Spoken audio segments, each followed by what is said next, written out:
this is actually an Apple phone, and it hasn't really been working all that well.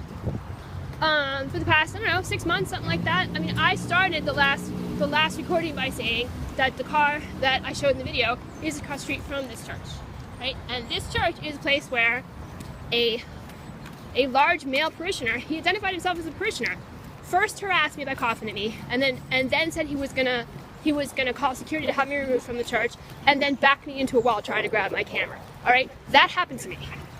I don't know, and I don't care what the Boston Globe is trying to say today about there being less abuse of children. You know that can't be true. What certainly could be true is that the crimes are not being reported, they're not being investigated, right? You know that all over the Boston area and everywhere else that the conglomerate's promotion has happened, there are people who work with children and people who are supposed to investigate and prosecute crime who aren't doing those things. They're not doing them as much as they should be, right? Because the conglomerate is trying to make child molestation legal, and you know it.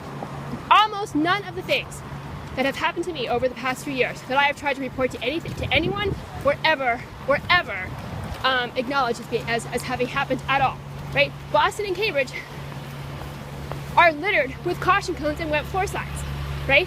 Which nobody who puts them there will acknowledge in terms of what it is that they mean.